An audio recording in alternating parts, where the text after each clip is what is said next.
The silent manor, লেখনীতে ডাইনাম রোজ লাকি, পর্ব সংখ্যা 8। আকাশের রং তখন আরো উজ্জ্বল হয়ে উঠেছে। বাড়ির ছাদে কয়েকটা পায়রা বসে আছে। দিগন্তে সূর্যের প্রথম গোলক দেখা যাচ্ছে। মীর একটু দূরে দাঁড়িয়ে দেখলো কুয়াশার চাদরটা সরছে ধীরে ধীরে। মীর গভীরভাবে শ্বাস নিল, যেন এই নীরব, এই সকাল, এই কুয়াশা সবাই তাকে এক অদ্ভুত শান্তি দিচ্ছে। হঠাৎ পেছন থেকে কেউ ডাকলো, বাবু চা দিব? মীর ঘুরে দেখলো বুলবুল। মীর হেসে বলল, না বুবু এখন নয়, বুলবুল এখন নয়, আগে একটু হাঁটতে যাব। তারপর আস্তে আস্তে পায়ে পায়ে পুকুর ঘাটের দিকে রওনা দিল। চারজন পাখিরা তখন ডানা ভিজিয়ে খেলছে। পুকুরের জলে সূর্যের প্রতিফলন কাঁপছে হালকা ঢেউয়ে। মীর থেমে দাঁড়ালো, তার চোখে একরাশ নীরবতা। বাতাসে তার চুল এলোমেলো হয়ে গেল। দিগন্তে দিয়ে তাকিয়ে মীর মৃদু স্বরে বলল, আজ দিনটা ভালো যাবে নিশ্চিত। সকালের পাখিরা আর তার কথার উত্তর দিল যেন সুরে সুর মিলিয়ে। আর অগ্নিল দূর থেকে একটা রহস্য ছেড়ে যেন জানিয়ে দিল, আমি আছি মীর। মীর হাসে। মীর তখন দেখলো বাড়ির ভেতরে একটা মেয়ে প্রবেশ করছে, মাথায় দীর্ঘ কাপড় টানা। মীর গৌরীকে সন্দেহ করে দ্রুত হেঁটে তার কাছে আসে। গৌরী দাঁড়িয়ে যায়। মীর একবার এদিক ওদিক তাকিয়ে দেখলো, এরপর প্রশ্ন করলো, তুমি নিশ্চয়ই গৌরী? গৌরী নিশ্চুপ। তোমার আব্বা কিভাবে মারা গিয়েছিল? গৌরী এবার যেন একটু অস্বস্তিতে পড়ে গেল। দুহাত শক্ত করে নিজের পোশাকটি মুঠোবদ্ধ করলো। মীর এবার আর কিছু বলার আগেই গৌরী বলল, আমার কাজ আছে, দেরি হলে মালকিন বকবেন, বলে দ্রুত পায়ে হেঁটে চলে গেল ঘরের ভেতরে। রান্নাঘরে শেফালি মাছ কাটছিল, শালুকও আছে। গৌরী গিয়ে কাজে হাত লাগালো। শালুক তার দিকে তাকিয়ে বলল, তোমার মায়ের অবস্থা এখন কেমন? শরীরটা ভালো?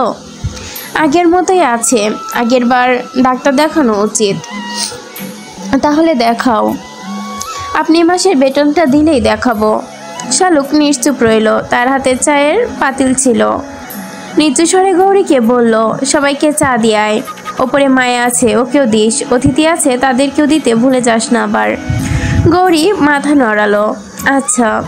গৌরী চা হাতে নিয়ে দোতলায় গেল। বাড়ির লোক অতিথি কোন ঘরের দিকে যাবে সে জানে না। স্থির হয়ে দাঁড়িয়ে এদিক ওদিক চাইলো। একটা ঘরের সামনে গিয়ে দাঁড়ালো। ঘরের দরজা হাট করে খোলা ছিল। গৌরী ভেতরে প্রবেশ করে টেবিলের ওপর চায়ের ট্রে রাখলো। এক কাপ চা হাতে নিয়ে বিছানা দিকে ঘুরে তাকালো। আহির ঘুমাচ্ছে চিত হয়ে, ডান হাতটা সোজা করে রাখা, গায়ে কম্বল। গৌরী চিনতে পারে। চায়ের কাপটা সে হাতে রেখে দেয়। তারপর সোজা চলে যায় রান্নাঘরে।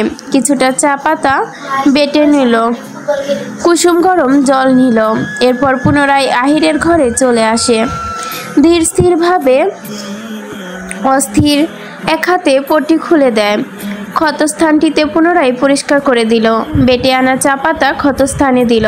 পুনরায় পট্টি বেঁধে দিল। গৌরীর মনে মনে বলল, নিশ্চয়ই বাড়ির অতিথি, খেয়াল রাখার মতো বোধহয় কেউ নেই, সবাই তো ব্যস্ত। এক কাপ চা টেবিলে রাখলো।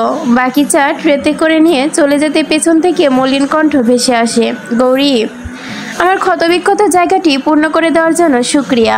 গৌরী থমকে দাঁড়িয়ে পড়ল, অস্থির হলো কিছুটা। আহির সজাগ, এতক্ষণ সবকিছু টের পেয়েছে। গৌরী বুঝতে পারল না। নিজের কাছে নিজেকে কেমন যেন লজ্জিত লাগছিল, কিন্তু এখন লজ্জার কি আছে? একজন অসুস্থ ব্যক্তির সেবা করাই উত্তম। গৌরী ঘর থেকে চলে যেতে চাইল। আহির ফের দাঁড় করিয়ে বলল, আমার হাতের পট্টি ভালো করে পেঁচানো হয়নি, খুলে যাবে, এটা ঠিক করে দিয়ে যাও। গৌরী দাঁতে দাঁত চেপে ঘুরে দাঁড়ায়, ট্রেটা রাখলো। আহির খাটের পাশে উবু হয়ে শুয়ে আছে। হাতটা আগে বাড়িয়ে এগিয়ে দিল। গৌরীর পা আধভাঁজ করে পাশে বসে পট্টি খুলে ফেলল।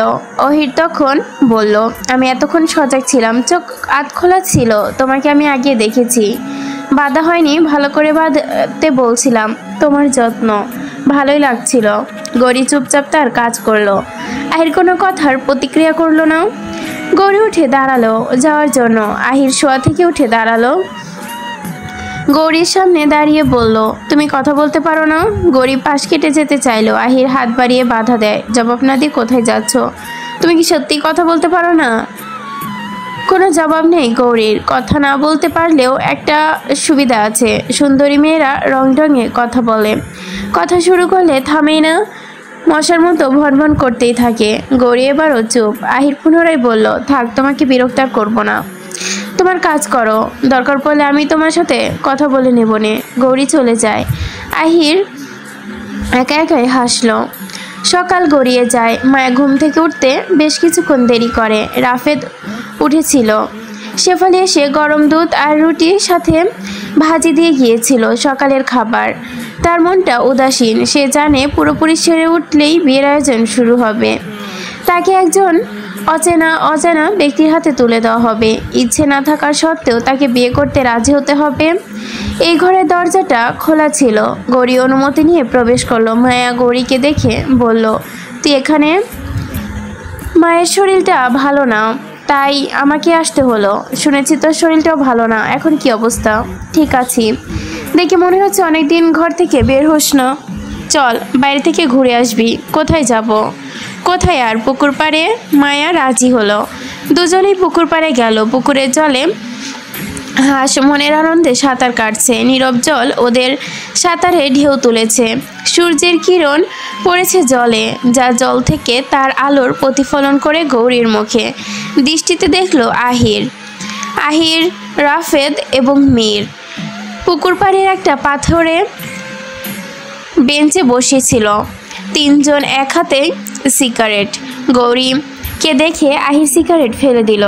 মায়া পুকুর ঘাট থেকে সে সিঁড়িতে নামলো। গৌরী ওপরে দাঁড়িয়ে রইল। আহির তখন মীরকে নিয়ে পুকুরের ঘাটে উপস্থিত। গৌরীকে শুনিয়ে শুনিয়ে এটা সেটা বলতে থাকলো। মীর এসব না শুনে মায়ার দিকে দেখছিল। তখন মায়ের শরীরের অবস্থা জানার জন্য তার ঘরে যেতেই থমাস তার সামনে উপস্থিত হয়। মীরের সাথে কথা বলে দূরে নিয়ে যায়। অতঃপর এখন দেখছে মায়াকে। হাস্যোজ্জ্বল মুখ তার। জ্বর নেই বলেই বোধ করছে মীর। আহির এটা বলতে চাচ্ছে, পেছনে সরতে থাকলে বেখেয়ালিভাবে ঘাটের ওপর থেকে নিচে সিঁড়ি বেয়ে নেমে গেল। আহির আর একটু পেছনে গেলেই পড়ে যাবে। মীর মায়ার দিক থেকে দৃষ্টি সরিয়ে আহিরের দিকে দিতেই যেন পা পিছলে পড়ে যেতেই গৌরী চেঁচিয়ে হাত এগিয়ে সামলে মীর ধরে ফেলল আহিরের হাতটি। মায়া আতঙ্কিতভাবেই আটকে উঠল। রাফেদ দৌড়ে আসে। আহির স্তব্ধ হয়ে গেল। মীর বলল, এখনই পড়ে যেতিস, মন থাকে কই? এখন চল এখান থেকে। তারা তিনজনই চলে যায়। আজ শুক্রবার, জুমার দিন। জোহরের আজান এখনো পড়েনি। আজান দিতে দিতে 15 মিনিট পর। শুক্রবার বলে আহির আজ বাইরে বের হয়নি তদন্ত করার জন্য। চৌধুরী বাড়ির ছাদে তারা আড্ডা দিচ্ছে। রাফেদ রেলিংয়ে ধরে প্রকৃতি দেখছে। আহির বেতে চেয়ারে বসা, তার সামনে মীর একটা সিগারেট ধরিয়ে বলল, জানিস রাফেদ, মোহিনী ওর সিদ্ধান্ত জানিয়েছে। সেও প্রেমে হাবুডুবু খাচ্ছে। ভাবতেই অবাক লাগছে। রাফেদ বলল, কি বলিস? সত্যি বলছিস নাকি? আমি মিথ্যা বলবো কেন? ও চিঠির উত্তর জানিয়েছে। চিঠিটা আমার কাছে আছে, তুই দেখতে পারিস। আহির বলল, ভালোই হলো, প্রেমের সফল হ। বিয়েটা শিগগিরই করে নে, আমি যাতে দেখে যেতে পারি।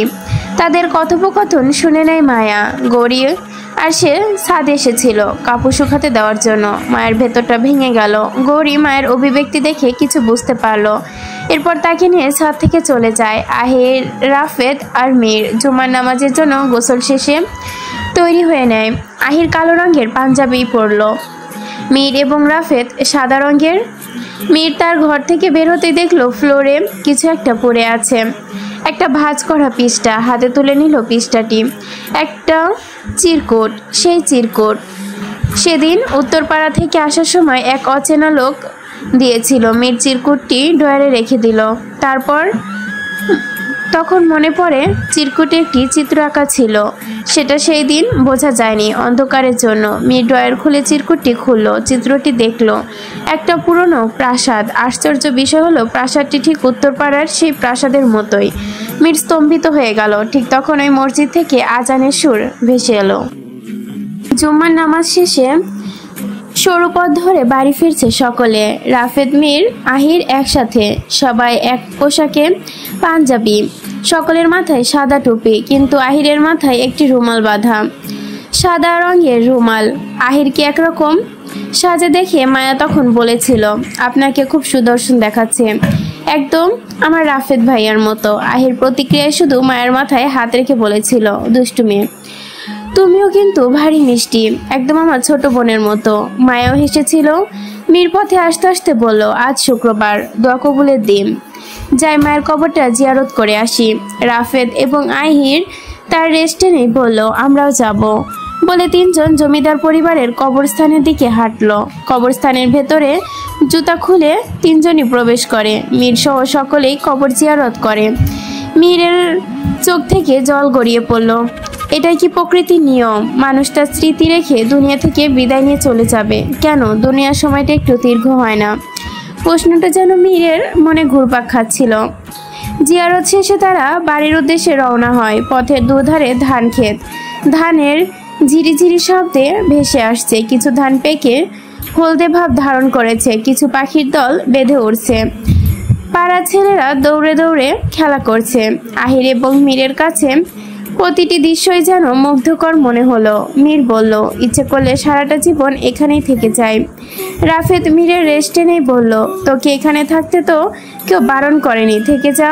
মীর হেসে জবাব দিল, ইদানিং মনে হচ্ছে সময়টা ঘনিয়ে এসেছে, আলিমনগর নয়, দুনিয়া থেকেই চলে যেতে পারি। বলে মৃদু হাসে। কিন্তু রাফেদের বলা বাক্যটি ভালো লাগেনি মীরের। মীরের বলা বাক্যটি ভালো লাগেনি রাফেদের। আহির মীরের দিকে তাকিয়ে বলল, আমরা বন্ধু, আমাদের বন্ধুত্ব এই পথ চলা সবে শুরু হয়েছে, একসাথে আমাদের অনেক পথ চলতে হবে। অনেক ইচ্ছে করছে, আর তুই এসব কি বলছিস? মীর বলল, তোদের রসিকতা করে কোনো কথা বলা যাবে না। কথা বলতে বলতে তারা বাড়িতে পৌঁছে যায়। আমজাদ চৌধুরী বেশ উদ্ঘট হয়ে বসে আছে বৈঠকখানায়। তার সাথে থমাসন, রাফেদ এবং আহির এসে তাদের সাথে যোগ দিল। আহির যেন একটু সময় পেল আমজাদকে কিছু জিজ্ঞাসাবাদ করার। আমজাদও কদিন ধরে মিলনের বিষয় নিয়ে খুবই চিন্তিত। আহির এবং রাফি তাদের সাথে আলাপ আলোচনায় মশগুল হলো, কিন্তু মীর সেখান থেকে চলে যায়। সিঁড়ি বেয়ে দোতলার দিকে উঠতেই সামনে পড়ে মায়া। মায়া শাড়ি পরেছে, আকাশি রঙের শাড়ি, সাথে চুলগুলো খোলা, কপালে ছোট্ট একটা টিপ, মুখশ্রী বেশ উজ্জ্বল দেখালো। মীর চোখ তুলে তাকায় মায়ার দিকে। দুজনেই মুখোমুখি। মীর মলিন কণ্ঠে সাথে রসিকতা টেনে বলল, রূপসীর রূপ যেন মাশাআল্লাহ, দেখতেই বলতে ইচ্ছে করে সুবহানাল্লাহ। মস্করা করছেন? আল্লাহর সৃষ্টি নিয়ে কেন মস্করা করব? পাপ হয়। আপনি তো মেয়েদের মন নিয়ে রং তামাশা করছেন, তাতে পাপ হয় না? মোটেও না, আমি কখনো একাধিক মেয়ের মন নিয়ে তামাশা বা কোনো ধরনের খেলা খেলি না। সত্যি কথা বলতে আমার জীবনে আমি 5 জন নারীর সাথে কথা বলেছি। মায়া শান্ত স্বরে বললে, হিসেব আছে দেখছি। বরাবর আমি হিসেবে পাকা। তা 5 জনের মধ্যে তারা কারা? মীর বলল, একজন আমার মা, একজন ছোট মা মানে তোমার মা, একজন দাদি, আর একজন তুমি। মায়া ভুরু কঞ্চিত করলো। 4 জন হলো, 5 নাম্বার কে? মীর বেশ উৎফুল্ল। এরপর নিমিষেই আবার নীরব হয়ে বলল, আছে আরও একজন, তবে এখন নাম বলা যাবে না, সময় হলে ঠিক জানতে পারবে। মায়া মনে হয় নিশ্চিত হয়ে গেল 5 নম্বর মেয়েটি হলো মোহিনী, কিন্তু শব্দে প্রকাশ করলো না। তার ভেতরটা কিঞ্চিত কেঁপে উঠল। নিজের প্রিয় মানুষটির মুখে তার প্রিয় মানুষের কথাটা শোনার পর যেন ছুরির মতো হৃদয়ে গেঁথে গেল। মায়াকে চুপ করে থাকতে দেখে মীর বলল, কি হলো, চুপ করে আছো কেন? মায়া এবার ক্ষিপ্ত হয়ে বলল, সে কৈফত আপনাকে দিতে হবে, সরুন সামনে থেকে। মীর বলল, সামনে থেকে সরবো কেন? পাশে তো জায়গা আছে, ওইখান দিয়ে যাও না, দেখো আবার পড়ে যেও না। কিন্তু তাহলে ধরার জন্য তোমার স্বামী কিন্তু এখন এখানে আসেনি। মায়া রেগে গজগজ করতে করতে বলল, আমি পড়ে গেলে সামলে নিতে পারবো। পারবে না। মীর কথা শেষ করতেই মায়া পাশ থেকে যেতে চাইলো। তখনই পা পিছলে মায়া পড়ে যেতেই মীর ধরে ফেলল। মায়া বিমোহিত হয়ে উঠল। মীর মায়াকে সোজা করে দাঁড় করিয়ে মোহময় কণ্ঠে বললাম না নিজেকে সামলে নিতে পারবে না।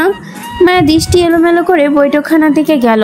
সবাইকে যার যার মতো কথা বলছে, তাদের দিকে ঘুরেও তাকায়নি। মায়া ভেবেছিল সবাই হয়তো তাকে আর মীরকে বিব্রতকর অবস্থায় দেখেছে, কিন্তু কেউ দেখেনি। এটা কি সম্ভব?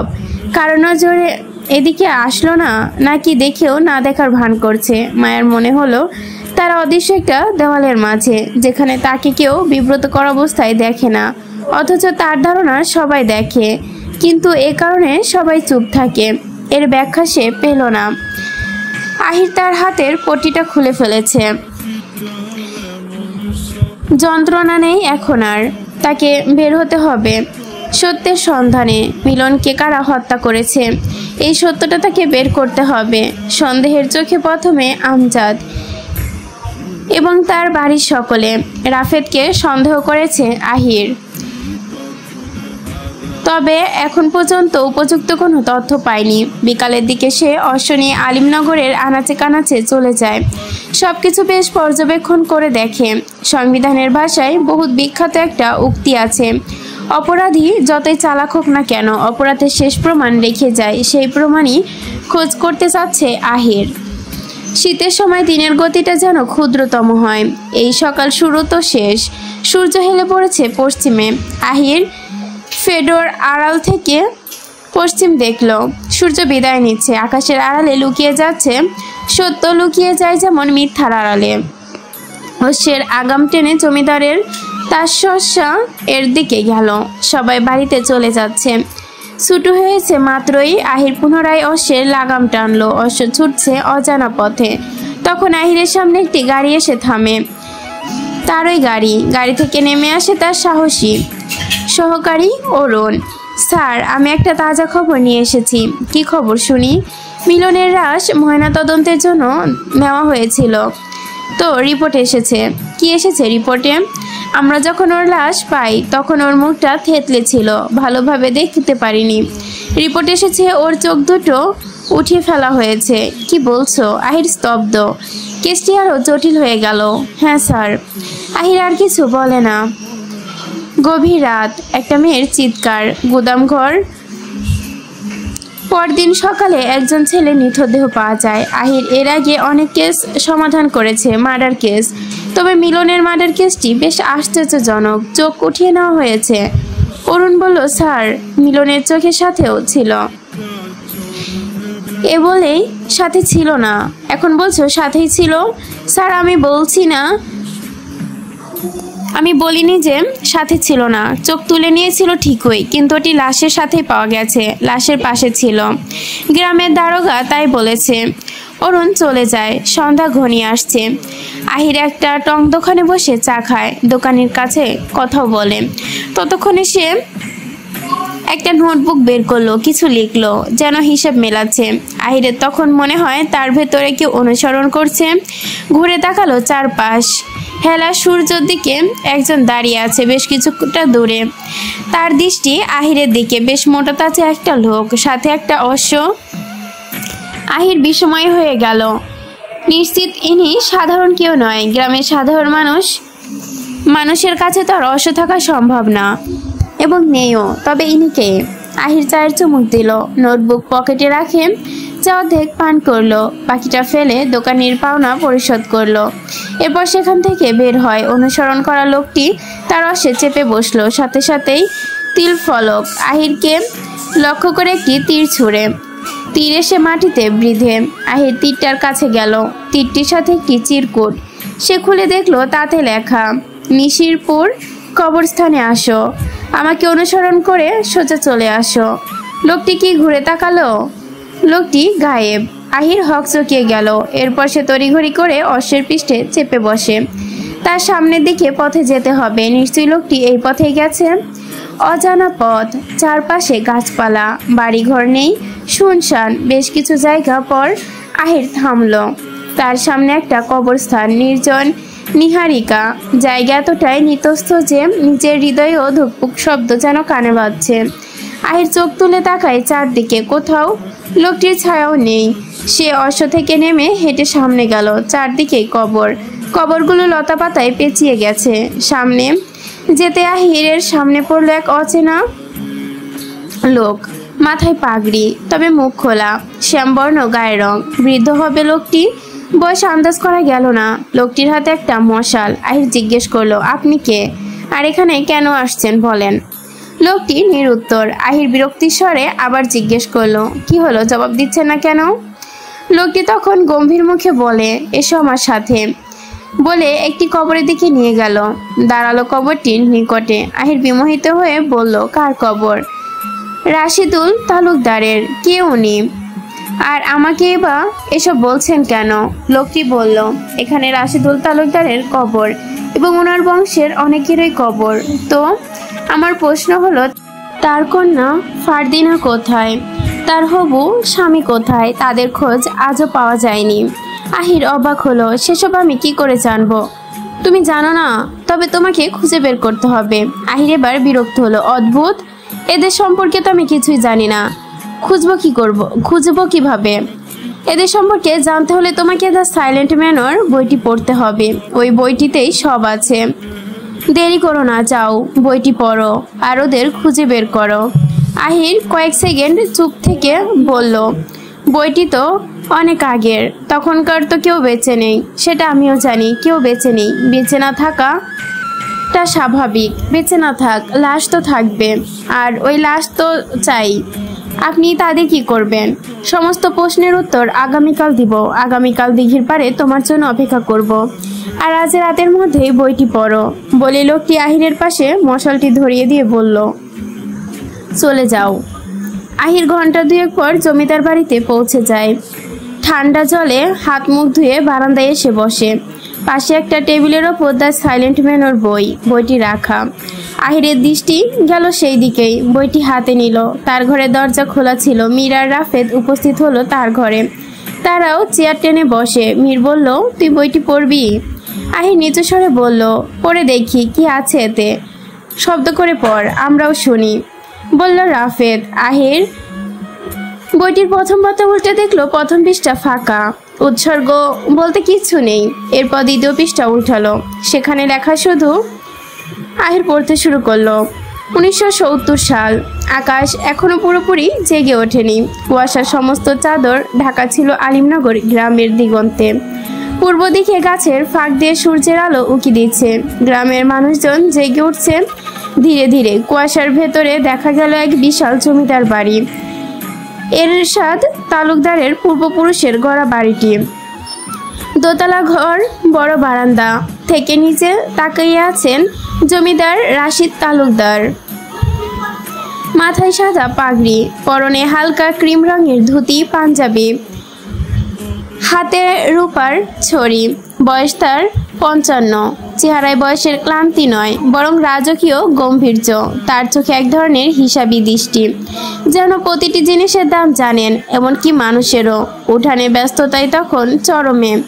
দাসীরা গামছাতে জল টানছে, রাঁধুনিরা গরম দুধ বসাচ্ছে, আর একপাশে গৃহপরিচারী নাসির কাজে ফরমাস দিচ্ছে।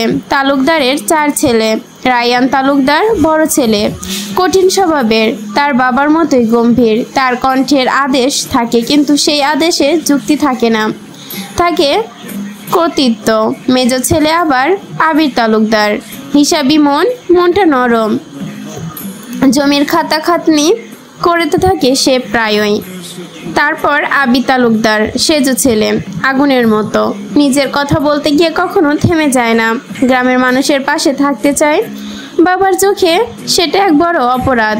শাহের তালুকদার ছোট ছেলে, সদ্য যৌবনে পা দিয়েছে। মিষ্টি হাসি, উজ্জ্বল স্বভাব, চঞ্চল চরিত্রের। বড় ভাইদের ছায়ায় যেন নিজের দুনিয়া সাজাতে ব্যস্ত। আর তাদের একমাত্র বোন ফারদিনা। এই বাড়ির রোশনাই, লালচে গোলাপি জমিদারি জামদানি পরে সে জানালার পাশে দাঁড়িয়ে আছে। গত সপ্তাহখানেক হয় 21 বছরে পা ফেলেছে। পূর্বের আলো পড়তেই তার মুখে মনে হয় যেন সকালের সূর্যটা তার জন্যই ওঠে প্রতিদিন। এই সকালটার জন্য দিনের মতো নয়। বাড়ির ভেতরে একটা অস্থিরতা ঘুরছে। খবর এসেছে আজ রাজস্ব পরিদর্শনের জন্য জমিদারি খাজানা দেখতে হবে। গত বছর খরায় ফসল নষ্ট হয়েছে, অনেক গ্রামবাসী খাজনা দিতে পারেনি। এই নিয়ে তালুকদারের মন ভারী খারাপ। তালুকদার নিচে নামে। রায়ান নিচে এসে বাবাকে সালাম দিল। রাশিদ বললেন, আজ খবর নিয়ে সবার খবর নিও সবার কে কতটুকু বকেয়া রেখেছে। আবির মাথা নাড়ালো, কিন্তু আবিদ চুপ করে দাঁড়িয়ে রইল। কিছুক্ষণ পর নিচু গলায় বলল, আব্বা, গ্রামবাসীরা তো এবছর খুব কষ্টে আছে। অনেকের ঘরে চাল নেই, একটু সময় দিলে ক্ষতি হবে। রাশিদ মুখ তুলে তাকালেন, তার দৃষ্টি যেন তলোয়ার। রাজত্ব দয়া দেখালে রাজ্য টেনে নিবে না আবিদ। যারা খাজনা দিতে পারে না তারা জমি রাখবে কেন? আবিদ তার কিছু বলল না। সে জানতো বাবার সামনে কথা বাড়ানো মানে অগ্নিতে ঘি ঢালা। তবুও ভেতরে ভেতরে কিছু একটা জ্বলে উঠল তার মধ্যে। সে সময় ফারদিনা ধীরে ধীরে এসে দাঁড়ায়, চোখে কৌতূহল নেয় আর মায়া। সে বলল, আব্বা, ওরাও তো মানুষ, খাজনা দিতে না পারলেও একটু ক্ষমা করতে পারেন না? রশিদ মেয়ের দিকে তাকালেন একটু কোমল চোখে, তারপর দীর্ঘশ্বাস ফেললেন। জমিদারি শুধু রাজত্ব আর দায়িত্ব।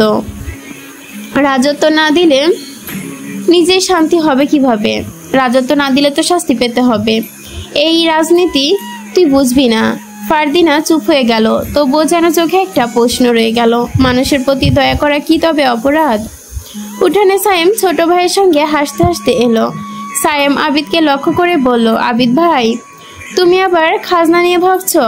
তুমি এসব না ভাবলে গ্রামে বিচারক হয়ে যেতে, বুঝলে? সবাই হেসে উঠল, কিন্তু আবিদের মুখে হাসি ফুটল না। দূরে থেকে সিংহা বাজালো, দরবার বসার সংকেত।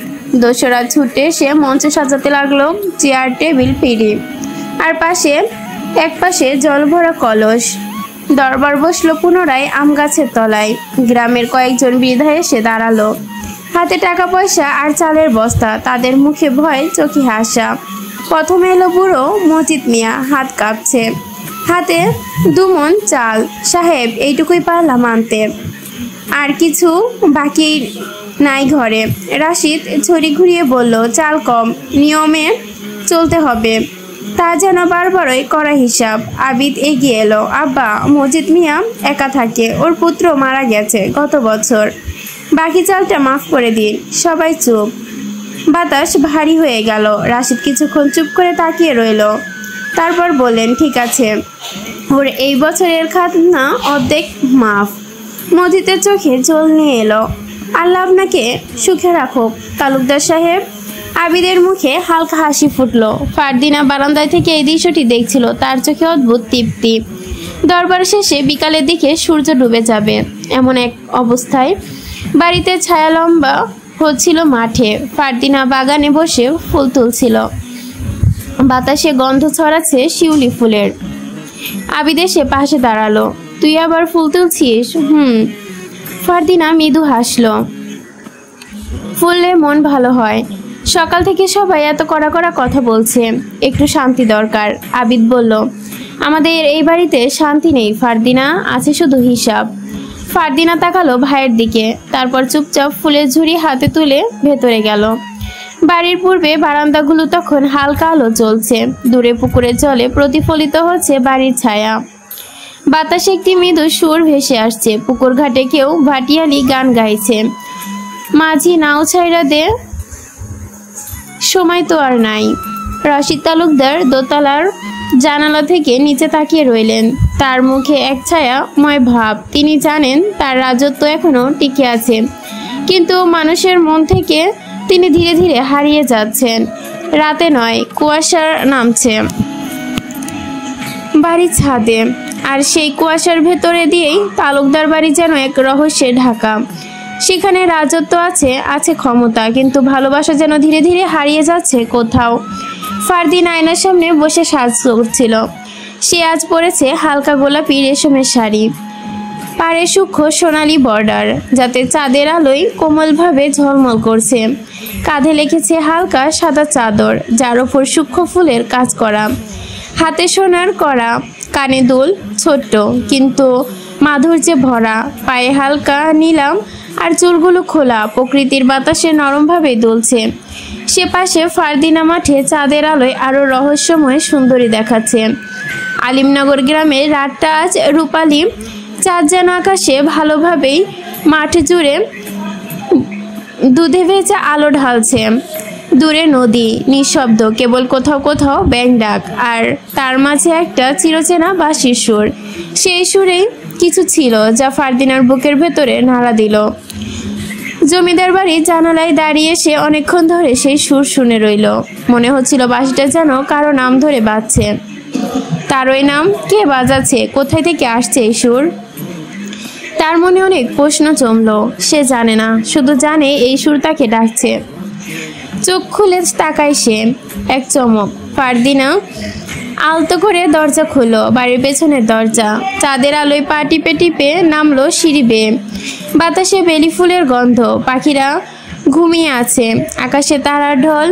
বাড়ির চৌহদ্দি পেরিয়ে মাঠে এলো। দূরে দেখা গেল এক যুবক শিমুল গাছের নিচে বসে আছে, হাতে বাঁশি, মাথায় পাগড়ি, মুখে আলো পড়ছে। শুধু চাঁদের আলোয় ভেসে উঠছে এক রহস্যময় ছায়া। ফারদিনা গিয়ে থামে। হৃস্পন্দন যেন সেই বাঁশি সুরের সাথে তাল মেলাচ্ছে। আস্তে করে বলল সে, কে তুমি? বাঁশিওয়ালা তখন কিছু বলল না, শুধু বাঁশি তুলে আরেক দফায় সুর তুলে। সেই সুরে ছিল এক শান্তি, এমন এক ডাক যা ফারদিনাকে আকৃষ্ট করলো। ফারদিনা তার করুণ কণ্ঠে জিজ্ঞেস করলো, কে তুমি? যুবকটি শুধু বলল, আমি রাখাল।